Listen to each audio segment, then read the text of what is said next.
নমস্কাৰ বন্ধুসকল, আজি মই আপোনালোকক এটা সৰল প্ৰশ্ন সুধিব বিচাৰিছোঁ। আপুনি যদি কাইলৈ আপোনাৰ পৰিয়ালৰ লগত নাথাকে তেন্তে আপোনাৰ পৰিয়ালৰ আৰ্থিক অৱস্থা কেনেকুৱা হ'ব?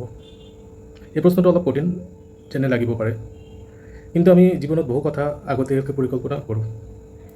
ল'ৰা ছোৱালীৰ শিক্ষা, ঘৰ, গাড়ী, ছেভিংছ। তেন্তে পৰিয়ালৰ ফাইনেন্সিয়েল প্ৰটেকশ্যনৰ পৰিকল্পনা কিয় নকৰোঁ? পৰিয়ালৰ দায়িত্ব আমি প্ৰতিজনেই উপাৰ্জন কৰোঁ, ঘৰৰ খৰচৰ বাবে, সন্তানৰ ভৱিষ্যতৰ বাবে, মা দেউতাৰ বাবে আৰু নিজৰ সপোনৰ বাবে। কিন্তু আমাৰ উপাৰ্জনৰ ওপৰত যদি পৰিয়ালৰ বহু দায়িত্ব নিৰ্ভৰ কৰে তেন্তে এটা গুৰুত্বপূৰ্ণ প্ৰশ্ন আছে। এই উপাৰ্জনটো হঠাৎ বন্ধ হৈ গ'লে কি হ'ব? EMI চলাব লাগিব, সন্তানৰ পঢ়া শুনা চলিব লাগিব, ঘৰৰ দৈনন্দিন খৰচ চলিব লাগিব।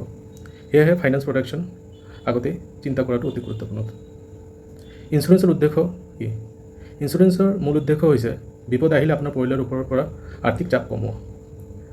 লাইফ ইঞ্চুৰেঞ্চে উপাৰ্জন কৰা ব্যক্তিজনৰ অনুপস্থিত পৰিয়ালৰ আৰ্থিক সুৰক্ষা দিয়াত সহায় কৰিব পাৰে। হেল্থ ইঞ্চুৰেঞ্চে এটা ডাঙৰ চিকিৎসাৰ খৰচ সময়ত ছেভিংছৰ ওপৰৰ পৰা চাপ কমাব পাৰে। আৰু এক্সিডেণ্টেল ইঞ্চুৰেঞ্চে দুৰ্ঘটনাৰ ফলত হোৱা নিৰ্দিষ্ট আৰ্থিক ক্ষতিৰ ক্ষেত্ৰত সহায় কৰিব পাৰে।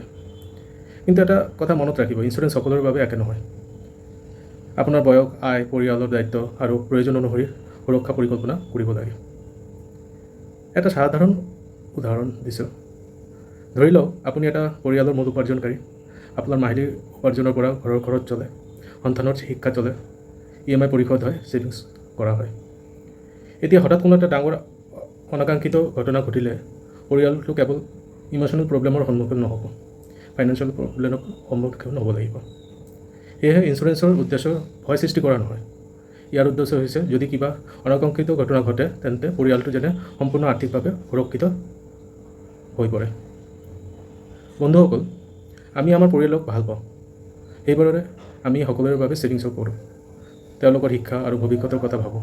কিন্তু পৰিয়ালৰ ভালপোৱা এটা অংশ হৈছে আগন্তুক নিশ্চয়তাৰ বাবে প্ৰস্তুত হোৱা। আজিয়েই নিজৰ পলিচি চাওক, নিজকে সোধক, মোৰ লাইফ কভাৰ যথেষ্টনে? মোৰ হেল্থ কভাৰ যথেষ্টনে? মোৰ নমিনি ডিটেইলছ ঠিক আছেনে? মোৰ পৰিয়ালৰ বৰ্তমানৰ দায়িত্ব অনুসৰি ইঞ্চুৰেঞ্চ আপডেট কৰা হৈছেনে? যদি উত্তৰটো নাজানে তেন্তে চিন্তা কৰিব, এইটোৱে এটা ৰিভিউ কৰাৰ সময়। যদি আপুনি নতুন ইঞ্চুৰেঞ্চ লোৱাৰ কথা ভাবিছে, বৰ্তমান পলিচি ৰিভিউ কৰিবৰ কথা বিচাৰিছে, আপোনাৰ পৰিয়ালৰ বাবে কিমান কভাৰ প্ৰয়োজন জানিব বিচাৰিছে, বা ইঞ্চুৰেঞ্চ সম্পৰ্কে কোনো প্ৰশ্ন আছে, তেন্তে মোক হোৱাটছআপত মেছেজ কৰক। মই আপোনাৰ প্ৰয়োজন আৰু পৰিস্থিতি বুজি সকলো ভাষাত বিষয়টো আলোচনা কৰিম। মনত ৰাখিব, ইঞ্চুৰেঞ্চ কিনাৰ আগতে বুজক আৰু সিদ্ধান্ত লোৱাৰ আগতে নিজৰ পৰিয়ালৰ প্ৰয়োজনৰ কথা চিন্তা কৰক। সময় থাকোঁতে ফাইনেন্সিয়েল প্ৰটেকশ্যনৰ কথা ভাবক।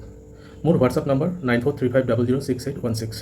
সুস্থ থাকক, সচেতন থাকক আৰু আপোনাৰ পৰিয়ালক সুৰক্ষিত ৰাখক। ধন্যবাদ। ভিডিঅ'টো ভাল লাগিলে লাইক আৰু শ্বেয়াৰ কৰক।